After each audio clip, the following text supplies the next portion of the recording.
Well, thank you all for coming to the last colloquium of the semester. Our speaker today is Dr. Hung Hua, who is currently an associate professor here at the College of Optical Sciences. Prior to this current position, she was an assistant professor at the University of Hawaii. She was a Beckman Research Fellow at the Beckman Institute at the University of Illinois at Urbana-Champaign. She spent 10 months also as a postdoc at the University of Central Florida. She received her PhD in optical engineering at the Beijing Institute of Technology, and she is an expert in wearable display technology and in virtual reality and augmented reality, with more than 100 publications as well as many invited talks. She has served as a conference chair or co-chair for a number of conferences in various organizations, including the SPIE, OSA, and the IEEE. She is an SPIE Fellow, OSA Senior Member, and a member of the IEEE and SID. She is also the recipient of an NSF Career Award, as well as the Leading Edge Award at the UA Innovation Day. Today she's going to talk to us about advances in augmented reality displays, and please join me in welcoming Dr. Hung Hua.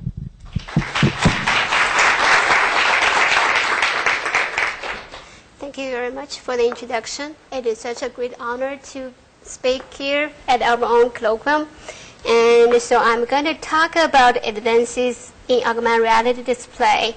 And for the talk, augmented reality display basically is a technology that enables the ability to overlay digital information on a person's real-world view. It has long been recognized as one of the potentially transformative technology that it can change the way we access and interact with the digital information. In the last couple of years, especially with the rapidly increased bandwidth of wireless networking, mobile computing, and also sensing technology, and there is a huge market drive and a research drive to develop AR displays that integrates the functions of a smartphone, a mobile computer, and of course a wearable display, plus a huge range of sensors that you may want to have. And of course, if that technology is realized, then it could change the way we access digital contents, change the way we access location-specific information, and change the practice of many fields. And in this talk, I will start with a brief introduction and clarify just a few terminologies, and then I'll talk from a historical perspective where we were and where we are in the last nearly 50 years of the technology development, and then I take a technical perspective, talk about what are the fundamental technical barriers that prevent us from developing such a nice technology. And then finally, I'll start to present a few examples of AR display based on freeform optics that have been developed in my group in the last couple of years. Particularly, I'll focus on two technology. One is the eye-tracked optical through HMD, and then the second was the depth-fused multifocal plane display. And then I'll conclude my talk by looking into the future where we go. So many of you probably have heard about this. And just a couple of weeks ago, on March 24th, Facebook paid $2 billion, no mistake, for the Oculus Rift HMD technology. And the Oculus VR is a company that manufactured that technology. Actually, it was a company founded by a 21-year-old hardware geek, basically. And so in 2012, just 2 years ago, and they started by doing a Kickstarter campaign, raised about $2.4 million, developed the technology. And they sold it, actually they don't have commercial products, but they were shipping development kits at $300. Within about 2 years, and of course that's a legendary story, $2 billion. And so it's a huge market, right? And you may ask me, is that HMD a high tech? Well, certainly not. It's just at the right time. And so HMD technology actually have nearly 50 years of development history, and HMD technology have been developed and applied to many commercial applications and in military applications for decades. And so here are just a few examples of what you can do with HMDs, and particularly C3 HMDs. That is the one that enables augmented reality. And those examples here I particularly show were for augmented reality applications. For example, this is one simple demo we made a couple years ago to demonstrate that the potential you can use augmented reality for medicine. For example, the person here actually is my husband lying on the bed in my lab, and then we were trying to do experiment with him. I superimpose 3D images on top to give you the sense of augmented reality application. And then we also develop application for scientific visualization and purpose. This we collaborated with the planetary scientists trying to see how we can use the augmented reality visualization capability to help them to visualize data sets like the Mars data sets, and so on. So the technology, the HMD that typically used for augmented reality application, or AR in short, is there are two different types. One is the video types of C3 HMD, just like the picture showing on the top right side. It's essentially is an immersive HMD integrated with the one or multiple cameras. So the cameras is going to capture the view of the real world, and the digital images of the real world is going to be digitally mixed, combined with the digital information supplied by the computer, and giving you a mixed reality view. And of course, the major drawback is the loss of the real world view, because you have to see through the cameras, and of course, a compromised resolution. And this type of technology has limited use in the real world application. And then the second major type is optical see-through type of HMD, just like the picture showing over here. A optical see-through HMD maintains the direct view of the real world. And then in order to do that, it requires you have an optical combiner. For example, the simplest combiner is just a beam splitter. And so then the beam splitter combines the rays from the real world and combines the second beam from the macro display, which provides you the virtual display information. And it basically is an optical mix of the reality and the digital world. So because of the broad use of optical see-through HMD, I'm going to focus mainly on the optical see-through HMD rather than talk about the video see-through. The optical see-through HMD typically, at least minimally, you would need to have an image source that provides you the digital information, and you need to have a display device, in this case a macro display, and you need to have an optical viewer, in this case just a simple eyepiece. And then you need to have an optical combiner, in this case a simple beam splitter. And if a fully developed HMD probably would need to have a head tracking device, could also have an eye tracking device that monitors the head motion and the eye motion in order to create a real-time interactive virtual environments. And then you could also have a range of other sensors, for example, cameras, gyros, and GPS integrate into the system. And then you could have a powerful mobile computer system integrate into the system. And you could also go a step further to have a tactile, have a haptic capability, and all that could go into that category of a device, depending on how well that system is integrated. So a optical see-through HMD can be a monocular device. In other words, you provide one image for only one eye, just like the Google Glass. Or you can provide one same image to both eyes, create a binocular system. And or you can have two different images, or two images with a slight disparity, provide one for each eye, so that enables 3D capability, create a binocular system. The history of AR display actually goes back to the 1960s. This is the very first AR display developed by Evan Sutherland in 1965, and it is a very bulky, very cumbersome device, and it's very heavy. So therefore, you can see it was hung over the ceiling in order to wear that this device, be able to see around. Otherwise, too heavy probably will hurt your neck. And there's no document to say how heavy that was. unfortunately. And it also has a mechanical tracking system. This was the arms that moves and track the position and then therefore feed to the computer. The computer computes and not in real time, but just trying to compute the view position and get the graphics rendered at that time.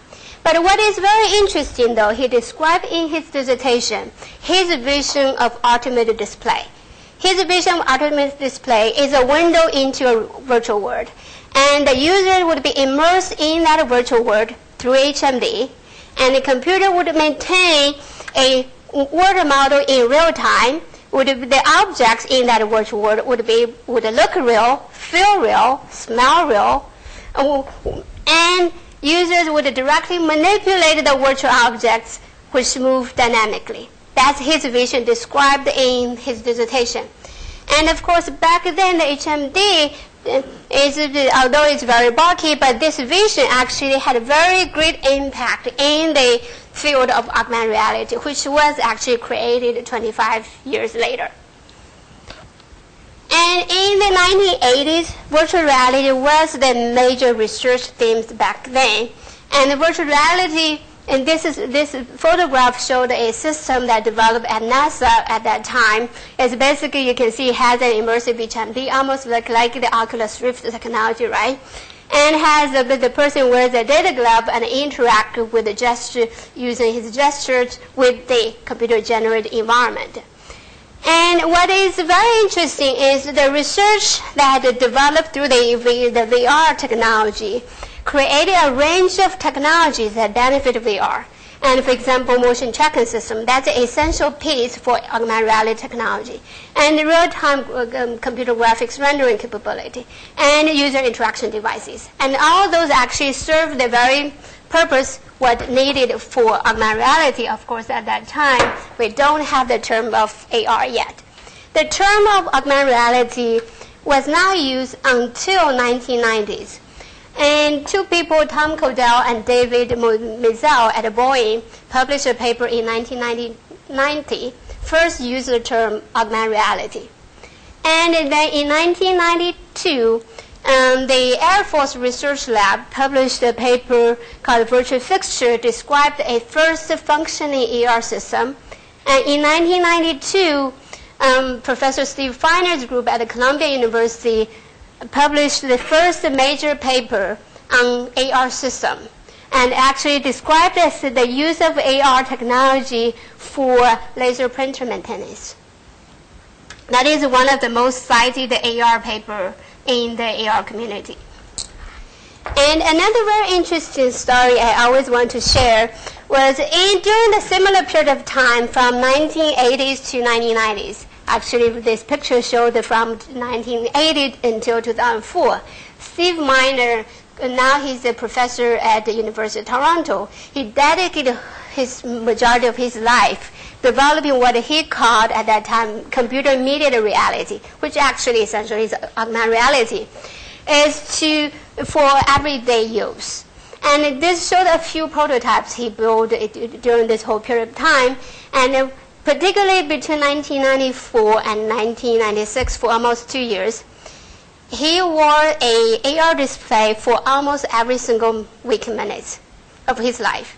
And this is his 1995 passport. And he had his display on his head when he was taking that passport photograph. I don't know whether you're allowed to do that anymore, right? And so the device he had basically had a mobile camera, had a monocular display, and the device was connected to internet, so that allows and connect to his web page and allow visitors to his web page to see what he was saying. Basically, he sent pictures to his web page, and visitors can send messages, and the message show up on his mobile display, of course. And then in 1997, and also Steve Feiner's group published the very first mobile AR system, the Turing machine. And the system, of course, have an optical see-through sonic Glastron HMD, and has a GPS for the tracking function, and then have a mobile backpack computer for the computing, and they have a touchpad for the interaction. And And the poor student that is over 10 pounds, wear that whole thing, walk on campus. And I'm sure those type of systems are not the ones that you and I want to wear on a daily basis on the street, right?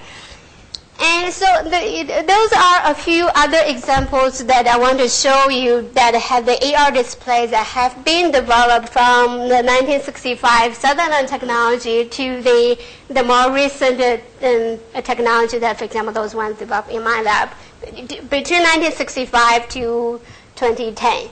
And in that roughly time frame, I want to say that during that almost 50 years, augmented reality display was a helmet display without any style. We were just trying to make the technology work, and we never thought about how that will fit into the user's daily life, right? And as long as it works in the lab, that's a good thing.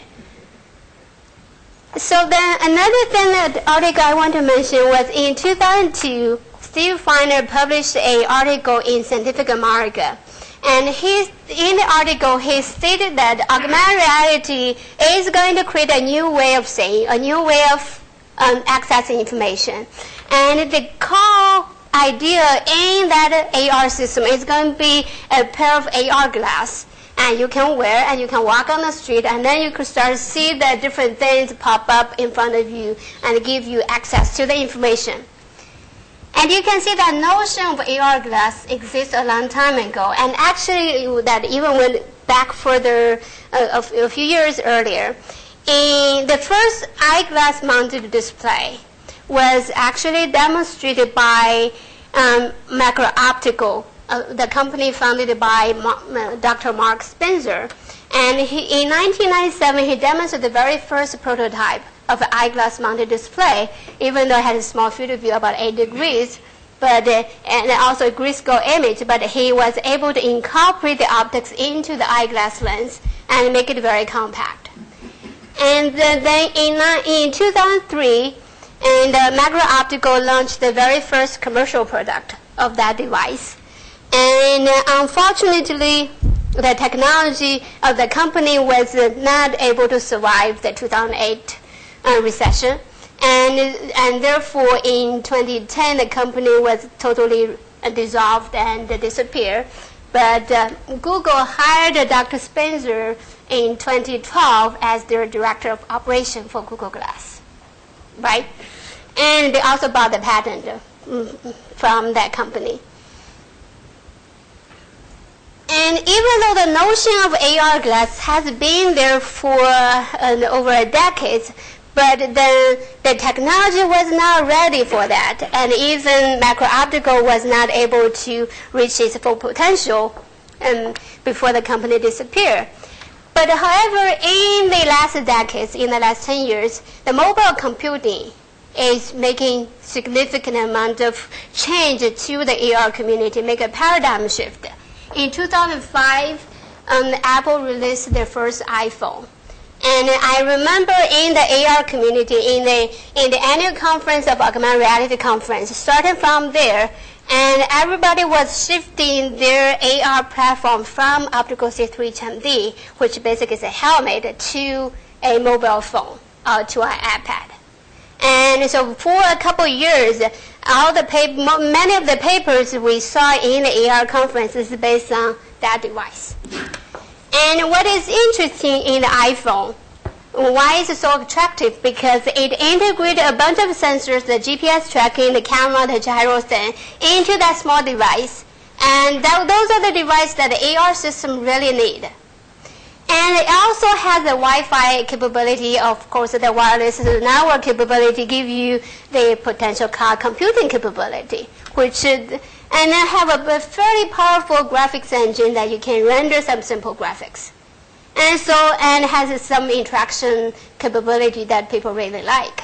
So that's one of the major reasons that people shift to that device. But the major limitation, the thing that falls really behind, is the display.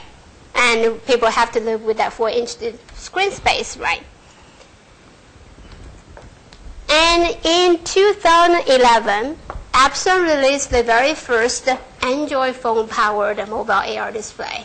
And it's getting really close. And so it's an actual 3D capable device, see-through, has a field of view 23 degrees, and has a pixel resolution 960 by 540. And it's based on light guide technology. The thickness of the light guide is about 1 centimeter, and the weight is about ½ pound. And then the one has always been in the news these days is the Google Glass. And Google released their prototype in 2012, and it's a device has a field of view about 15 degrees. And the weight, what is attractive is the weight is only about 36 grams, and it has a lot of sensor capability, and it gives you a lot of potential application possibilities. And the thickness of that thing is about 1 centimeter. It's not see-through. It is see-through. Well, you have a display. And yeah, but it's kind of see-through. It's offset. And there are a couple other devices that developed in a similar period of time, and actually people are still developing those technologies, for example, based on HOE technology or based on light guide technology or the freeform optics. Some of them I'll talk later and in a little more detail. So what I want to say is that today augmented reality display is nearly a glass-looking display, and we are looking for style. We are looking for what is the real style that people would accept. And of course, need to find technology that would deliver that style. So now let me take a step back and try to take a technical perspective and try to answer the question why it took nearly 50 years to get us here today, and we still are not able to get a pair of glass like this. And a lot of cases in the early technology, why I spent so many efforts on optical design and end up having a helmet display, which of course is not something I desire. And there are many fundamental limits with developing HMDs, but here I want to mainly focus on two aspects that relate to the optical technology. And the very first fundamental limit actually is a problem that comes from a 502 textbook thing, right? The Etendue conservation problem, or the Lagrange environment problem. And when you design HMDs, and oftentimes people ask you, I want to have HMD that has a very wide field of view, and I also want to have a large eye box, because if you don't have a large exit pupil, then you easily lose the image, or you are not able to see the entire wide field image, right? So therefore, I need to have large pupil, large field of view. That's a system with a large in Lagrange invariant or throughput, right? And on the other hand, that's you have the macro display, and you have a optical system have a limited numerical aperture, and then you have that A omega product. In a typical optical system, we know that's a Lagrange invariant that is constant. So once you choose a macro display, your display cannot be too big. If your display is too big, then your whole system is too big, right? And your numerical aperture with the optical design capability, we know that we have certain limit. We can achieve the numerical aperture. And therefore, that is, once you have that choice, you pretty much have to make a trade-off between these two. In order to illustrate my points, here I'm trying to plot the maximally achievable exit pupil diameter as a function of field of view. And I look at two different things. And then for the first example, I showed the choice. I'm choosing a macro display with a 0.8 size. That is a pretty large size for an eyeglass display design. And then I choose the system have a numerical aperture 0.25 and equivalent f number of 2. For those of us who do optical designs, we know that is not a easy system to design for f2 eyepiece, right? And then based on the Lagrange invariant, then the space under that blue curve is your working space. If you want to have larger field of view, you have to compromise with the smaller pupil. Or if you prefer to have a larger pupil, you compromise your field of view. Then the second one I showed is another example with a panel 0.4 inch with the same numerical aperture. Then this is your space to work with. And so this is where Google Glass is located on this map. And this is where the Epson glass is located on this map.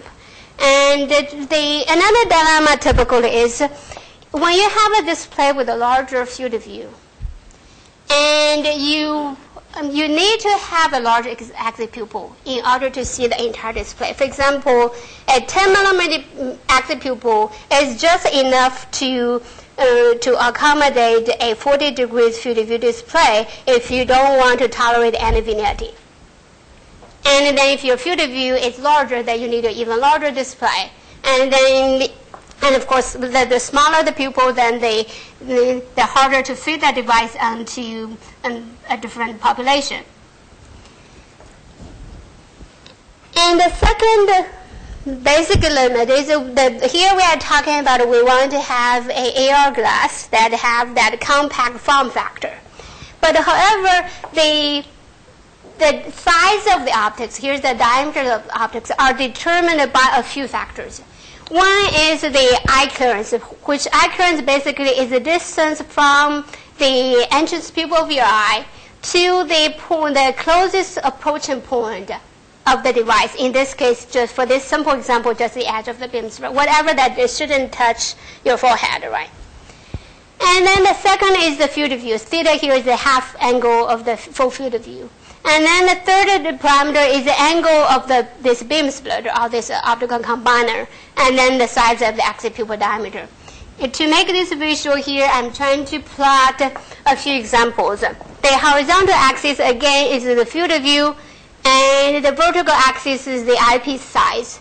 And over here, I also set up the limit because it's limited by the interpupillary distance of the human eye, so the eyepiece optics cannot interfere with each other, right? So you have to set an upper boundary for that.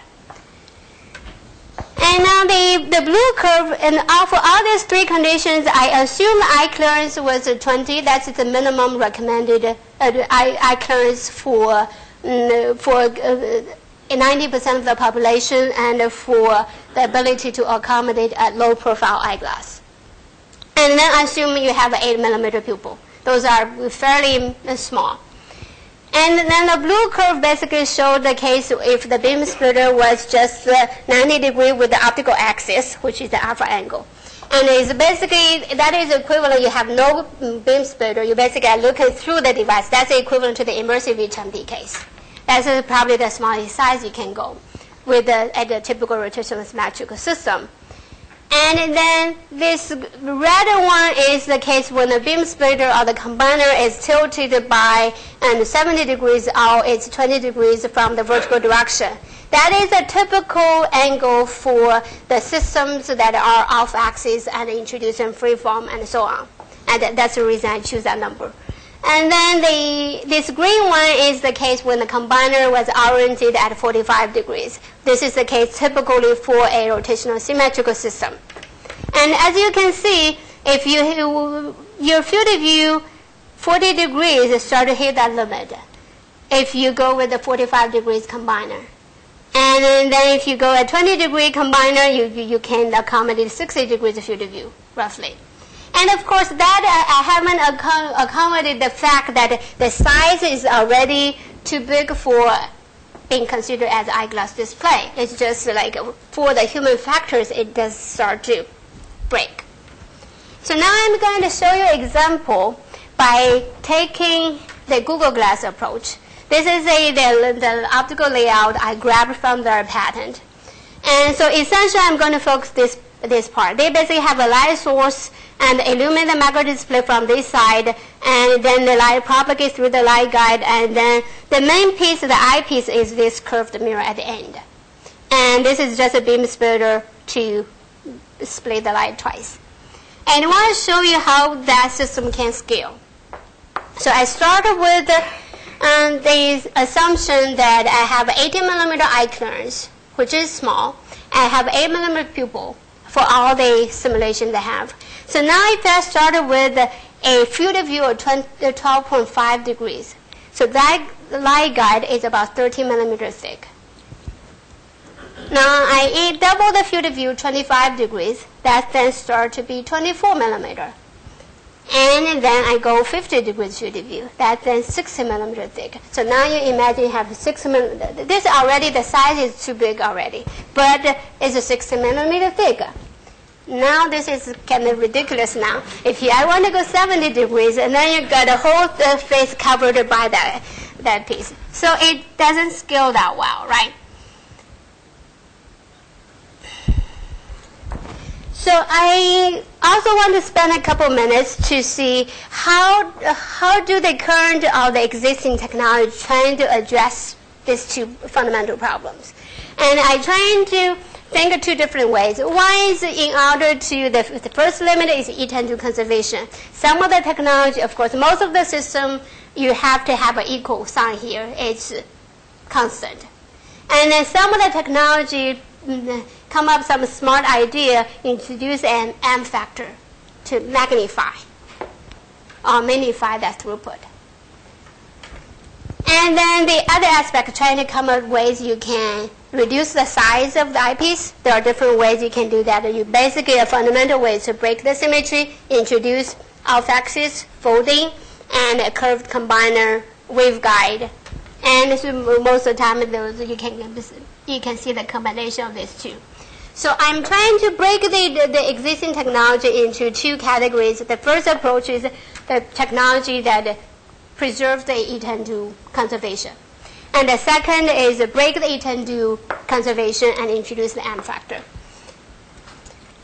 So these are a few examples, a few categories of examples that fall into the category of the first approach. Basically, everything in these technologies that is an equal sign. Throughput is preserved from the input to the output, but trying to reduce the size of the optical system.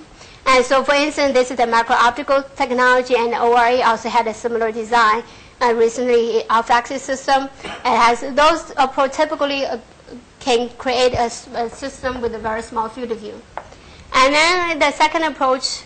The second big category is the reflective waveguide, but the Google and the Epson were using flat, just mirror type of rotational symmetrical type of waveguide. And then the third category is a freeform type of waveguide. And then this is based on holographic technology. And then the extreme would be the eye clearance have significant impact on the size. So I'm going to reduce the eye clearance to 0. And so bring the eyepiece to your eye, so that's a contact lens approach. And then this is the category of active pupil expander approach. So basically introduce the M factor into the equation. And there are three different categories of technology, but they share the similarity in the way that the display module had a small throughput. And so they, on the visual side, on the eye side, they were trying to expand the pupil by, for example, the luminous approach. You can think of the luminous approach like a comparison, a Fresnel lens versus a regular lens. Regular lens is big and it's thick. And so now this luminous approach, if you need a big combiner as the beam splitter, now I break that into small pieces. And I these are the one beam splitter, two beam splitter, and I kind of concatenate them. So each time the light got reflected through that one beam splitter, a small portion of the light coming through, reflected by the beam splitter to the eye, and then the majority is going to transmit through and hit until it reaches the second beam splitter. So basically, it's kind of you break a big beam splitter into small pieces. And of course, the overall throughput is still limited. It's just making the size attractive. So this is a table I kind of summarize and compare with a variety of technologies I mentioned from the point of view of how big the field of view is that technology is capable, and what about the active pupil diameter, the form factor, thickness, and wavelength sensitivity, and so on. And my group has been focusing on the reflective freeform waveguide type of technology, and for the fact that it's not the technology gives you the best form factor. It's still thicker than other technologies, but it gives you probably, I think, the most scalable technology among this category, and also the development cost is reasonably low. And especially now we have a freeform capable nanotechnology, the diamond turning machine, that makes this even more attractive. And I want to show, so now I start to show you examples of displays that we have developed in the last couple of years. And then the very first example I want to show you, just want to give you an idea that from a practical system point of view, I compare these two systems because when we start developing the technology, I was a little bit skeptical about how much I can push that technology. And then I started, this was an earlier helmet display we developed, 55 degrees of field of view, 8mm pupil, and it's a 1280 by 1024 pixel resolution, about 2 arc-minutes angular resolution. And you can see the size, and you saw the helmet before. And then when I started using Freeform to develop this technology, I designed a system that has almost identical spec. Similar field of view, similar pupil size. And by using a 3-surface freeform, this is the main eyepiece.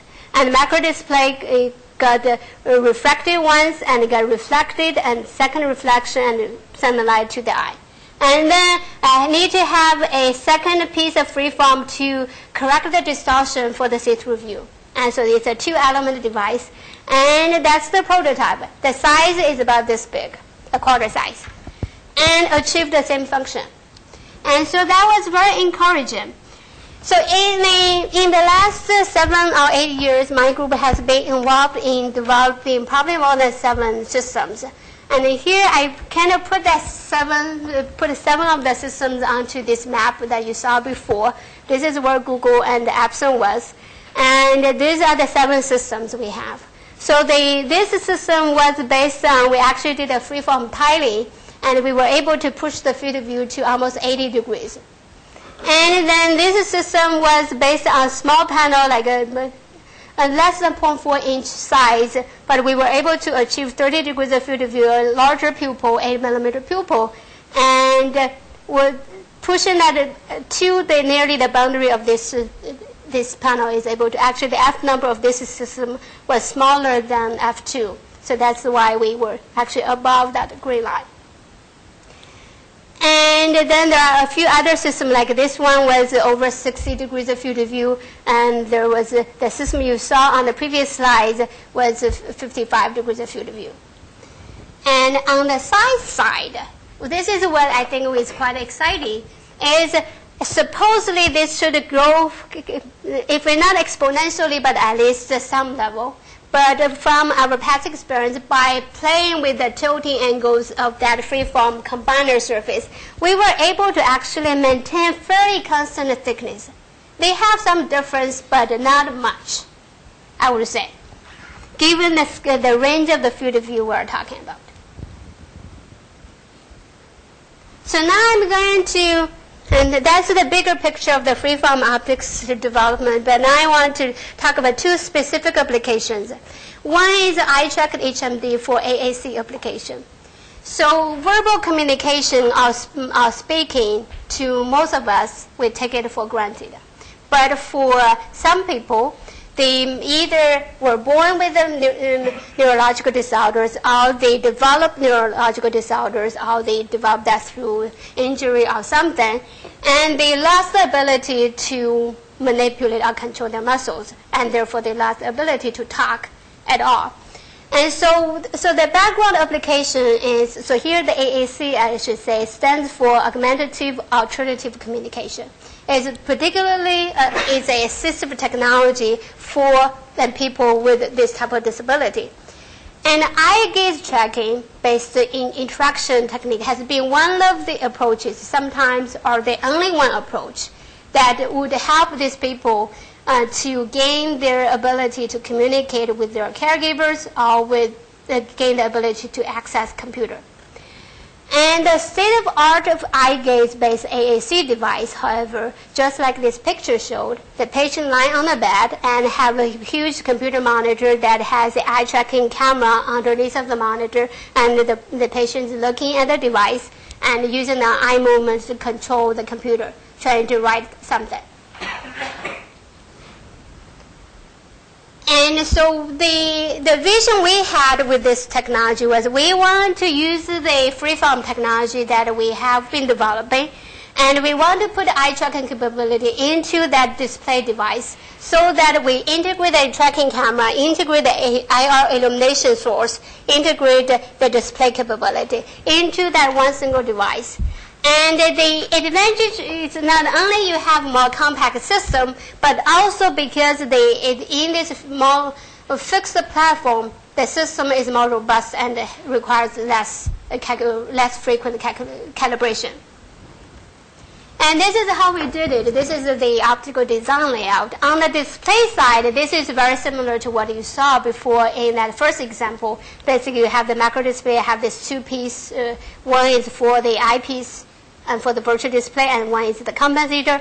And then what I did differently here is now I using the same freeform prism to introduce an IR illumination that collimates the source and illuminates the eye, which is supposed here. And then I've used the same prism and capture a infrared eye image at the other end. And so this is a IR sensor. And this is just to show some of the nominal optical performance that we analyzed. This is a MTF field plot for two different frequencies, 25, the mid frequency, and 40, which is the next frequency of the display. And this is a see-through field of view, the MTF plot for that. And the goal is trying to maintain at least 0.5 cycles per arc minute, which is 1.1 arc minutes angular resolution. All the hope is to achieve 0.5 arc minutes visual acuity. And then this is just some prototype demonstration, and this is a device that we built. The camera and the macro display are on the top. And this is a ISO chart test of the device for the see-through. And you can see from the Stanley chart, you can see through the device, you get a very good visual acuity. You can easily see the line 8 and the line 10. And I'm going to show you a video, probably. Is it better to look at?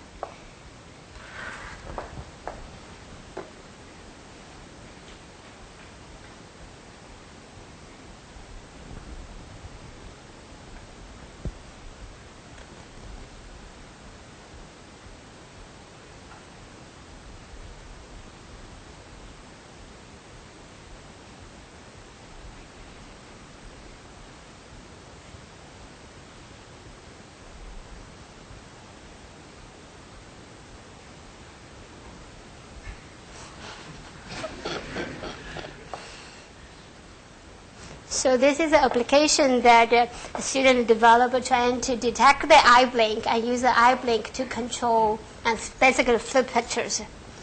And you can see he blink his eyes and flip the PowerPoint slides.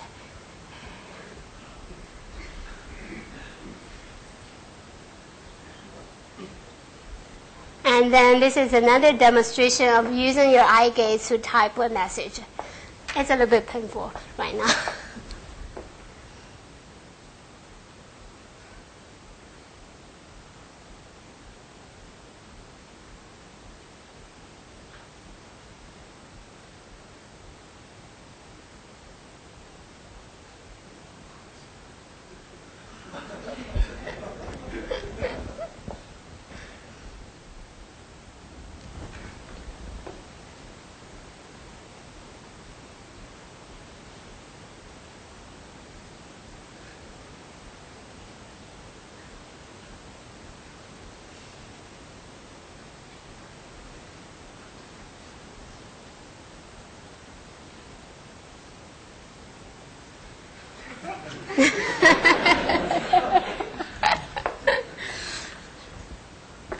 It takes probably many clicks to get that chest pain.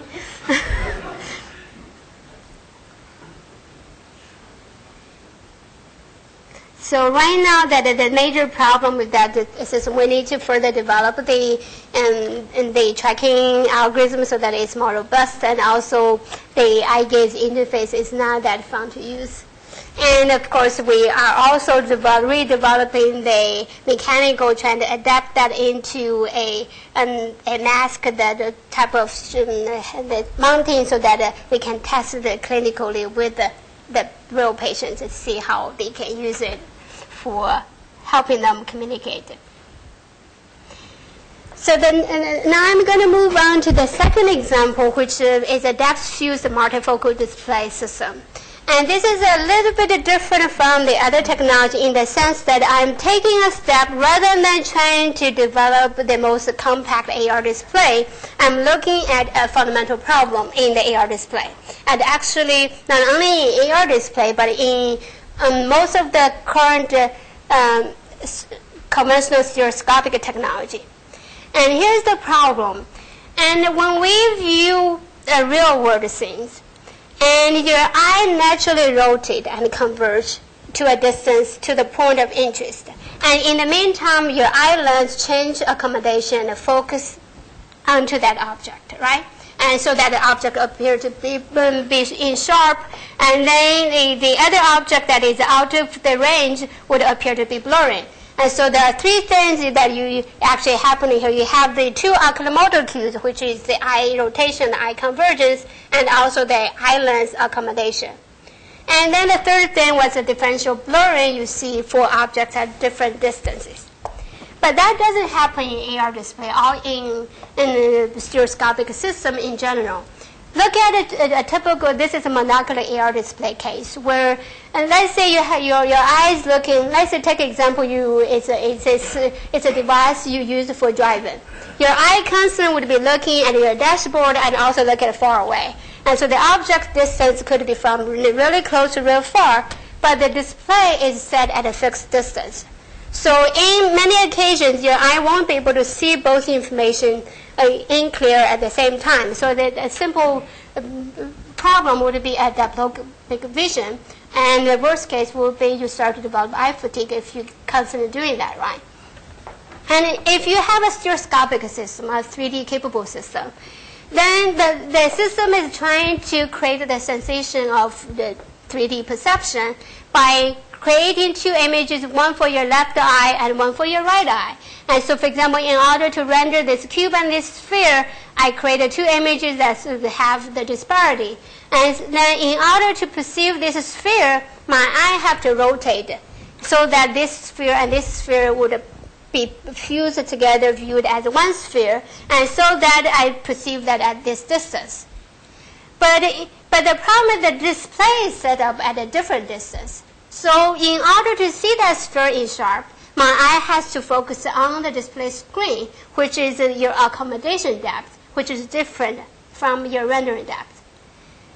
And the other problem is if you, in this type of display, if your eye is accommodated onto the screen, you see both the cube and the sphere in sharp focus. And then if you trying to accommodate at the same distance as your render depth, then both of the objects appear to be blurry. You don't see that differential blurring cube that exists in the real-world condition. So what are the consequences? There are many studies actually studied stereoscopic viewing and the effects on the human visual system. And one of the effects is you anticipate to see distorted depth perception. And for example, in this particular study that demonstrates that if the perceived distance through a stereoscopic system is substantially compressed compared to the real-world view condition. And so you underestimate the distance, in other words. And there are also other studies show that you could potentially overestimate distance. So this actually is an unresolved problem. And then the second aspect of the problem is artifacts. So you develop eye fatigue, you develop diploptic vision. You could have degraded oculomotor response. For example, you're supposed to, and those are referring to the accommodation response and the eye vergence response. And you develop a headache and so on. So those are mostly studied in the VR type of environment. But in AR application, the mismatch of focus cues between the real world and the virtual world create more conflicts than the VR environment. And so the anticipations may further compromise depth perception, and it compromised the realistic sense of augmentation. So this is the fundamental problem that my group has been trying to work on for actually also for almost 7 years now. And so there are several potential technologies that could address that problem, and the approach that we choose to work on was a multifocal plane display approach. So essentially what that does is, instead of presenting a single focal plane at a fixed distance, I'm trying to create a sequence of focal planes placed at a different distance along the visual axis. So each of the, for example, here I show 2 focal planes at Z1 and Z2. Each of the focal plane is going to only render 3D objects nearby. And then if I render these 2 focal planes either at the same time or fast enough, then the eye would be able to fuse this into a 3D volume. And this is a demonstration that we had a few years ago a 2 focal plane system. And those bar targets were resolution targets we placed in the environment. And this is at 5 diopter, basically 20 centimeter away. This is a meter away. And we're trying to create 3D objects appear to be at the same location. And so the torus is supposed to be at the closer location and the sphere is at the back. So the 2 pictures, the camera, one was focusing at this front target, the other one was focusing at the back, and you can see the clear focusing cues created by the dual focal plane system. And this is another validation experiment we did, is trying to validate the fact that you can effectively create addressable focus cues.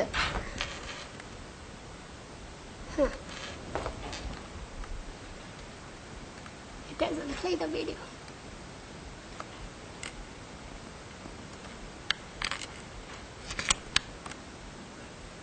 Now I need to play it in my office.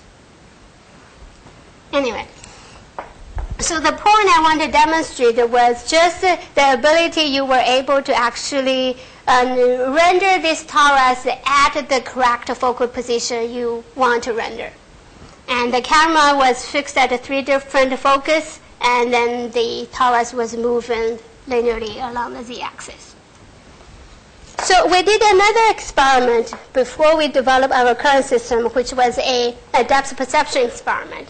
And essentially what we did was we did a split screen setup where half of the screen we use a Simon star target. Half of the screen we display a virtual target on the display, and the position of that virtual target is controlled by a varifocal element that controls the position of the virtual target.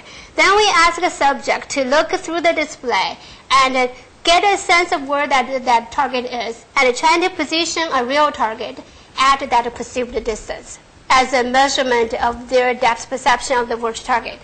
And here's what we have got. And you can see we got a almost ideal linear regression, has a slope of 1 that almost matched with the real world case. That was very encouraging. And then the second experiment we did was we measured the eye accommodation response using a autorefractometer when the eye is looking at the virtual target placed at different distances. And the measurement through the autorefractometer agrees with the distance we rendered through the display. So then the other question was, in order to develop a multifocal plane display, we have to answer the fundamental questions: how many focal planes do we really need? And of course, when you may say, oh, the more focal planes, the better quality you generated, but we all know that at a cost of technology, right? And with in some of the earlier studies with the multifocal plane displays, some research suggests that you need 28 focal planes in order to cover the range from half meter to infinity. But the problem is from half meter to the 20 centimeter distance, that range is the most problematic range.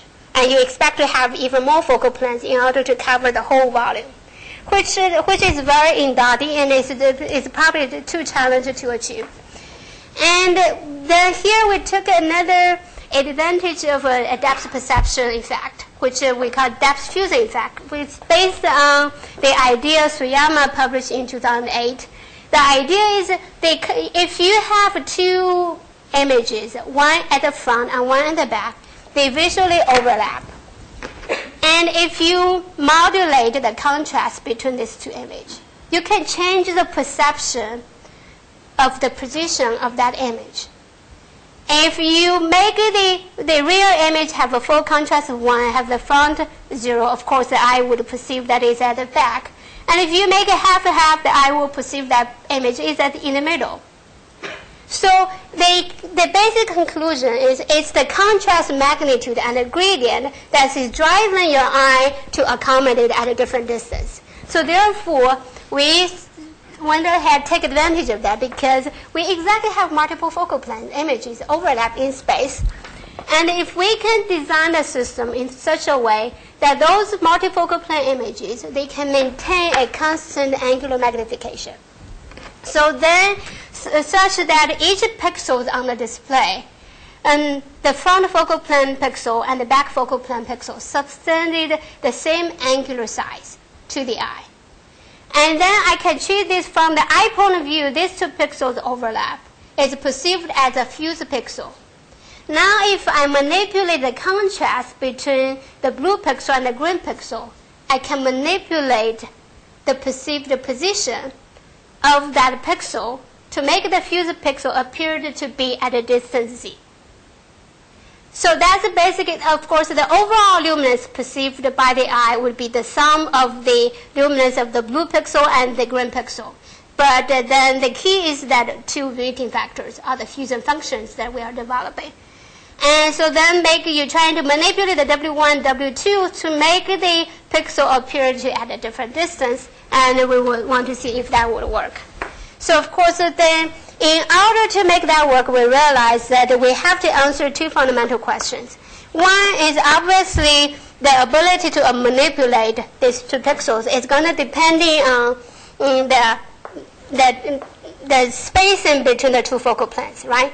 So we need to first understand what is the ideal separation between two focal planes that would give us optimal image quality, and would be able to create that contrast gradient that is able to drive the eye accommodation response. Then, of course, once we know what is the optimal spacing, then we would be able to answer the question how many focal planes we would need in order to cover a certain depth range. And then the second question is how do we come up with the fusion function that is able to correctly control the contrast gradient and give us that capability. And we develop simulation models based on the eye optics and also the display characteristics, and looking by optimizing the idea is that we basically want to simulate all these factors and optimizing the spacing between two adjacent focal planes by optimizing the image quality of the fused pixel on the retina. So without getting in that many details here, I want to show you an example where in this particular curve, this is the MTF of that fused pixel. And for a setup where I have two focal planes, the front focal plane was placed at 1.8 diopter. The back focal plane was placed at 1.2 diopter with a 0.6 diopter separation. And then I try to simulate a point source that is in the dioptric midpoint of these two focal planes. So therefore, I give the front focal plane half weight, I give back focal plane half weight. So I hope that the eye is going to, the maximum contrast gradient is going to occur when the eye is focusing at the midpoint. That's my goal. And so then this is what happens. So then when I have that set up, then I start to change the eye accommodation status from the back focal plane, 1.2 diopter, which is a green curve, and then all the way to the front focal plane, which is a 1.8 diopter.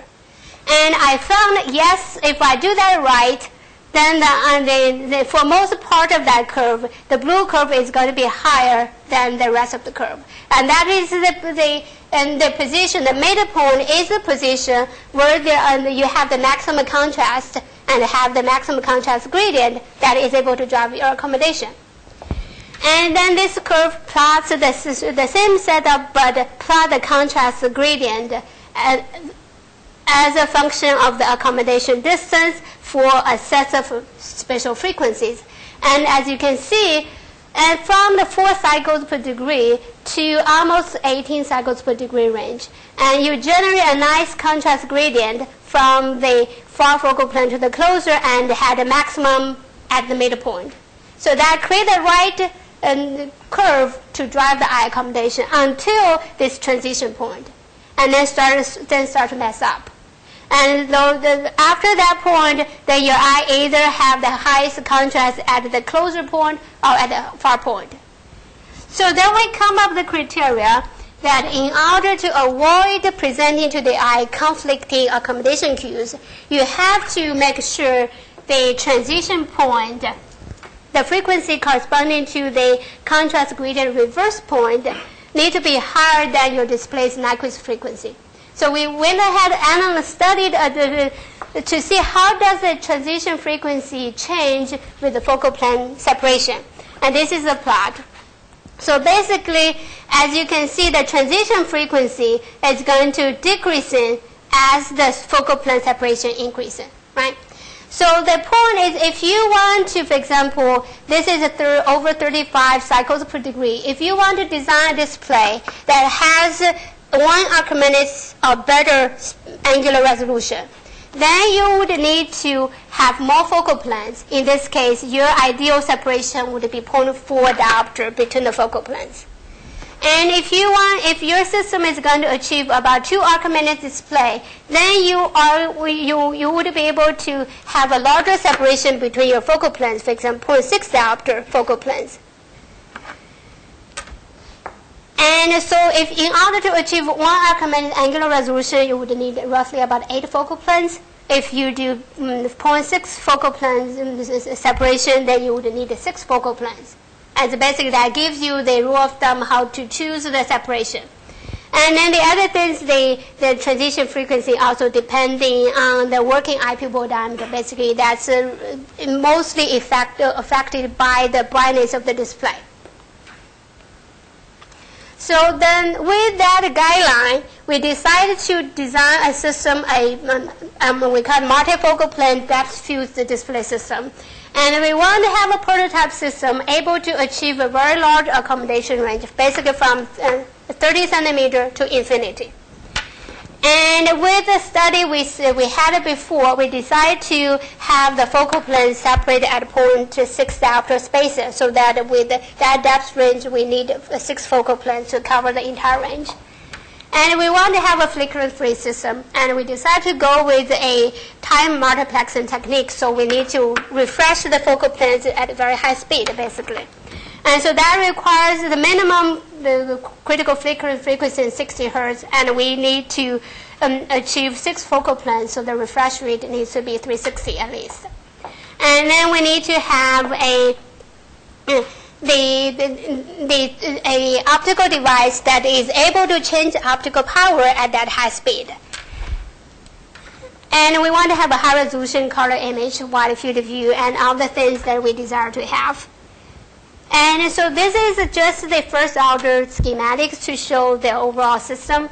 And so we choose to use a DMD device. On the next page, I'll show you why.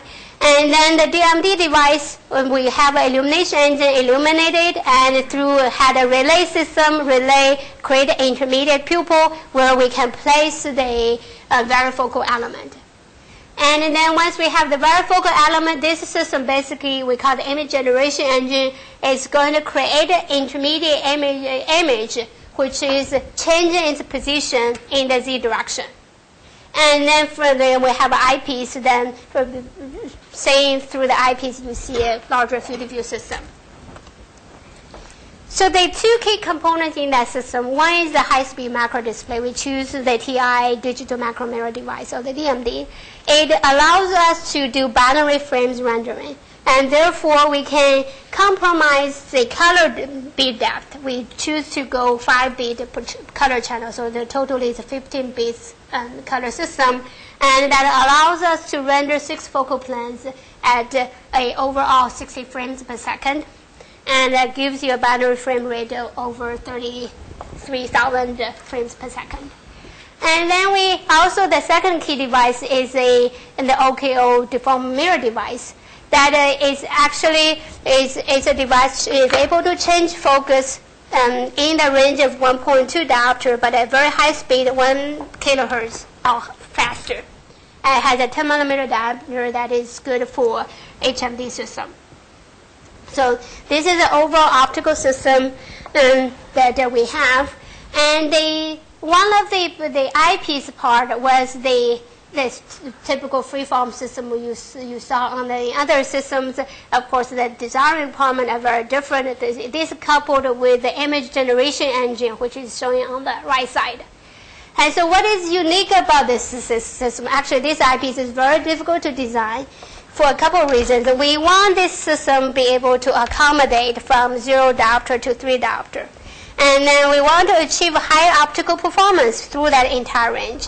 And because we want to maintain a constant angular magnification, therefore we have to have the system maintain a good tenocentricity to able to maintain that good magnification. And then we also, the goal is to use the system as a platform to investigate some of the perception issues. And then we want to have the see-through system has actually low distortion, has very high quality. Hopefully will be something that as good as your naked eye. That was the goal. And so these are the nominal performance simulation. This is a typical field plots, and at 2 different frequency, 20 line pairs per millimeter and 35. 35 it was an acquisitive frequency. So overall, the system angular resolution was 1.8 arc minutes, and that's one of the reasons we choose to use a 6 focal plane and 0.6 focal plane separation that satisfies the condition we had before. The virtual display had a little bit distortion, which we want to correct that through the pre-warping the image. And the system maintained a fairly good performance across the entire accommodation range. And the virtual display has very low distortion across the 40 degrees field of view. And then this is the resolution, the MTF plots for 2 frequency, one corresponding to the 1 arc minutes resolution and one corresponding to the 0.5 arc minutes visual resolution. And as you can see, it's almost uniform across the entire field of view. And so then this is the eyepiece prototype we had, and this is the 3D model of the system. I want to go ahead and show you the 3D model, the prototype.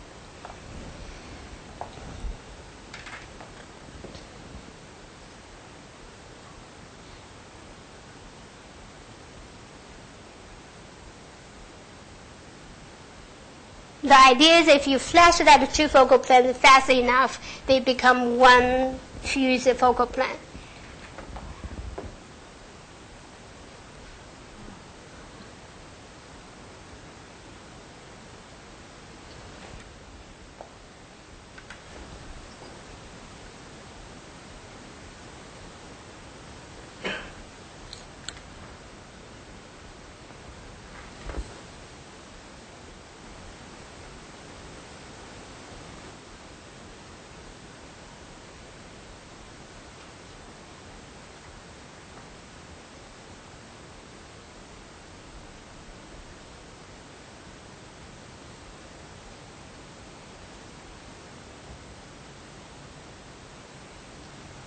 This plane actually extended from 3 diopter. The closer end is 30 centimeter. The far end is about 2 meters away to show you the depth range.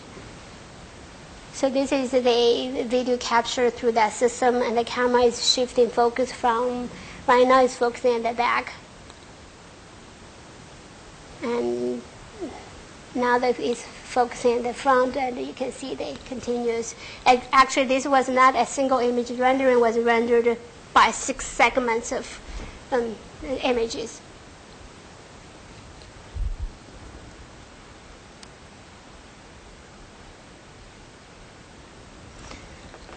So another thing I want to show was in these images, the resolution targets were showing to at 2 different positions. One, this one was showing at the front. Actually, this was fused by 2 focal planes, and this resolution target was placed at the midpoint of the 2 physical focal planes. And this central element corresponds to an angular resolution of 1.8 augmented, which was the Nyquist frequency of that system. And you can see the fused image get a decent contrast. And then this other one, this was placed at, I had the opposite. This one was fused by the 2 closer focal planes. This was fused by the 2 far focal planes.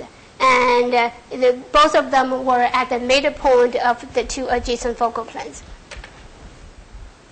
And this is a demonstration of the see-through quality. And the ISO target covered about 40 degrees of field of view of the whole system. And you can see the ISO target decent contrast across the entire field of view. And this is a Snelling chart test where you can see the line 8 and line 10 were perfectly resolvable. So the very next step, we are currently doing system calibration, and we are planning to do a series of user studies to actually investigate the biggest problem, which is what is the consequence, or what are the consequences of the standard stereoscopic system would cause on our eye system if you go to the 3D movies too often, right? Hopefully next time I'll be able to tell you something about that. And so then where will we go from there? And it took us about 50 years from Sutherland's HMD to the Google Glass. And as you saw from my presentation, you probably realized the most advancement happened in that 50 years were not the optical technology, unfortunately. The optics used in the Google Glass was still the classical rotational symmetrical optics. What happened was really the sensor, the computational, all the other things.